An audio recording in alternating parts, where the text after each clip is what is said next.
before we begin. If stories like this resonate with you raw, real and unfiltered, make sure you subscribe to the channel and stay with me until the end. Some truths are uncomfortable, but they matter more than we realize. The story I'm about to share is not an easy one to tell. It isn't wrapped in comfort or softened by time. It carries a weight, one that lingers long after the words are spoken. It is a story filled with love, betrayal, temptation, and the kind of regret that doesn't simply fade away. My name is Emily, and there was a time when I believed my life was exactly what I had always dreamed it would be: stable, loving, safe. I thought I had found something permanent in a world where permanence is rare. But sometimes the things we trust the most are the very things that unravel us. I never imagined I would one day sit down and relive the choices that destroyed everything I had built. But the truth has a way of demanding to be heard.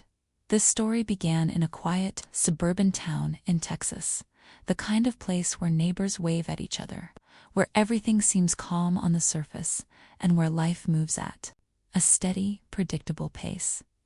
That's where Daniel and I lived. We had been married for almost 5 years, and for the most part, those years were good.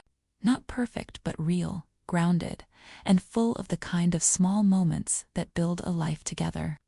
Daniel was the kind of man people naturally gravitated toward. He had this presence, warm, confident, and steady. When he walked into a room, people noticed, not because he demanded attention, but because he carried himself in a way that made others feel at ease. He was tall, athletic, with a smile that could dissolve tension in seconds. But beyond all of that, he was kind, consistently kind. The kind of person who remembered small details, who checked in on you without being asked, who made you feel seen. We met in college. I still remember the first time I saw him with a group of friends, completely at ease in his own world. There was something magnetic about him. I was drawn in before I even realized it. What started as casual conversations turned into long walks, late-night talks, and eventually, something deeper. We dated for 3 years before getting married, and during those years, I truly believed I had found my forever. But forever is a fragile idea. It feels strong until the moment it is, and single quotes. Daniel had a younger brother named Ryan. Ryan was everything Daniel wasn't, and in some ways, that made him interesting. He was 3 years younger, more impulsive, less structured, while Daniel built his career as an engineer, steady and focused. Ryan moved through life without a clear direction. He jumped from one job to another, never staying in one place for too long. He lived in the moment, chasing excitement rather than stability. And yet, he had a charm to him. He was funny, effortlessly so. The kind of person who could make a room feel lighter just by being in it.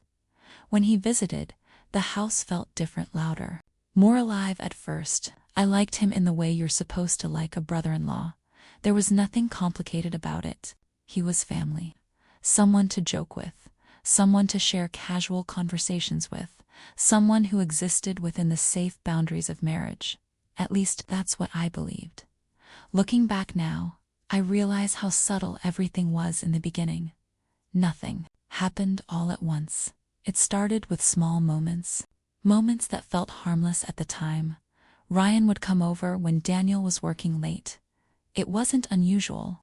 They were close, and our home was always open to him. Sometimes we'd sit in the living room, watching TV. Other times we'd order takeout pizza, Chinese food, nothing out of the ordinary. We talked, we laughed. It felt easy, but slowly, something shifted. It wasn't obvious at first. It never is. His compliments started to change at first, might say. But over time, they became more personal, more intentional. He'd tell me I looked beautiful, even when I was dressed down, hair messy, wearing clothes I wouldn't normally think twice about. He'd say things like, "Daniel's lucky to have you." And I would laugh it off, because that's what you do when something feels slightly off. but not enough to confront. You dismiss it. You tell yourself it's nothing, but deep down, there was a quiet awareness, a feeling I didn't want to acknowledge. A line was being approached. Friday night. Daniel had been called into work unexpectedly. Some kind of urgent project that couldn't wait. It wasn't unusual for him. His job demanded a lot. I remember the sound of the rain against the windows. The house felt quieter than usual. Then Ryan showed up. He hadn't called ahead. He just appeared at the door, holding a bottle of wine like it was the most natural thing in the world. I laughed when I saw him. "Are you planning a date night or something?" I joked. He smiled in that effortless way of his and said, "Why not? You could use the company, and Daniel trusts us." Right, at the time. It sounded harmless. That's what made it dangerous. We opened the wine, we talked, we laughed more than usual, and slowly the atmosphere changed. It's hard to explain how moments like that happen. There's no clear point where everything shifts, but you feel it. Like the air becomes heavier, like something unspoken is building between you and then. He leaned in. I froze for a split second. Everything in my mind screamed that this was wrong, completely wrong. There was no confusion about that, and yet, I didn't move immediately. That hesitation, that one moment of stillness, was enough to change everything.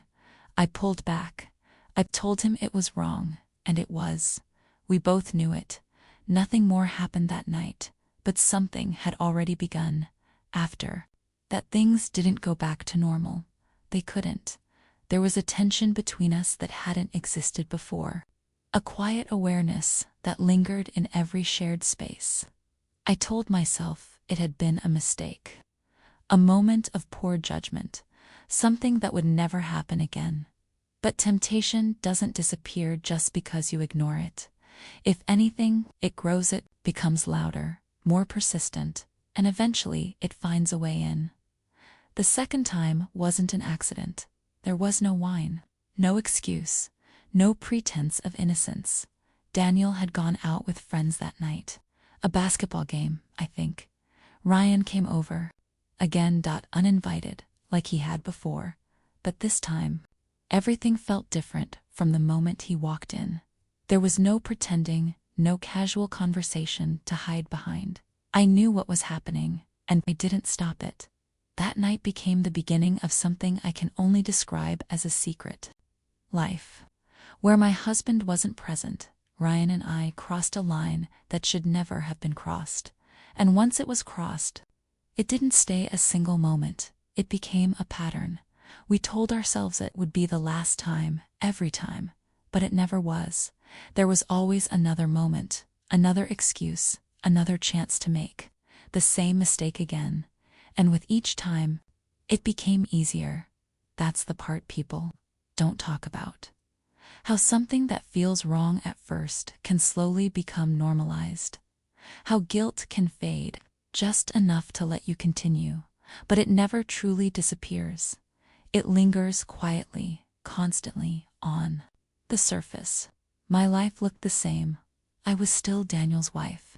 I'd still cooked dinner, still laughed at his jokes, still held his hand in public. But inside, everything had changed. Every smile felt forced. Every moment of affection carried a weight of dishonesty. I started avoiding his gaze because looking into his eyes meant facing the truth of what I was doing. And Daniel, he noticed. He didn't know what was wrong, but he felt it. Concerned, he reached out, brushing my hair away from my face. That simple gesture, it broke something inside me, because he loved me genuinely, and I was betraying that love in the worst possible way. I lied, I told him. I was stressed, work, life, anything that sounded believable, and he accepted it, because trust doesn't question. Trust believes. But lies, Dan, lasts forever. They can't, and mine ended in the worst way possible. It was a Saturday afternoon, bright, quiet, ordinary. Daniel had gone out to run errands. Ryan came over. We thought we had time. We thought we were careful, but we weren't. Daniel forgot his wallet, and he came back. I remember the sound of the front door opening. That single moment everything slowed down. Panic hit instantly, but there was nowhere to go, no way to undo what had already been done. He walked in, and he saw everything. The expression on his face, it's something I will never forget. Shock, pain, a kind of betrayal, so deep it didn't need words. At first he didn't say anything. He just stood there, frozen, looking at the two people he trusted the most, and then the silence broke. "What is going on?" His voice wasn't loud, but it carried something heavier than anger. Ryan tried to speak, tried to explain, but Daniel stopped him. He wasn't looking at him. He was looking at me. And in that moment, I saw everything we had ever been, every memory, every moment collapse. "How could you?" he asked, "with my own brother?" There was no answer. There couldn't be. Some actions don't have explanations, only consequences. I tried to reach for him, but he stepped back, like I was something he no longer recognized, something he no longer wanted to touch. That was the moment. I lost him, not when the papers were signed, not when he left, but right there, in that silence, in that look. Everything after that was just the aftermath. He left that day, and he didn't come back. Weeks passed before I saw him again, and when I did, it wasn't to fix things, it was to end them. Divorce papers followed soon after. 5 years of marriage, gone. As for Ryan, the relationship between the brothers was destroyed completely. Daniel cut him out of his life completely. No conversations, no forgiveness, nothing there. Family was devastated, confused, unable to understand how something like this could happen. But the truth is, it didn't happen all at once.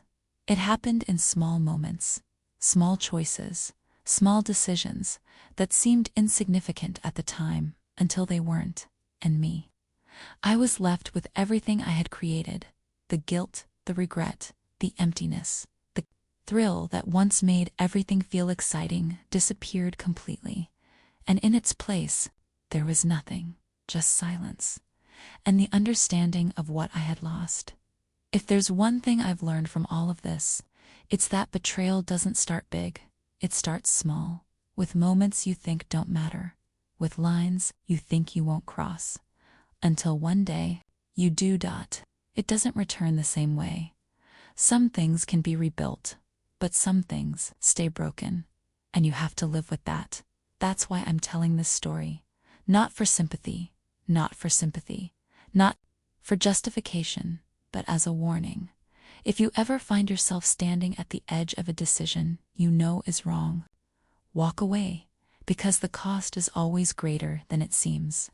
Don't forget to like, share, and subscribe for more real-life truths. Mindful, stay strong, and I'll see you in the next story.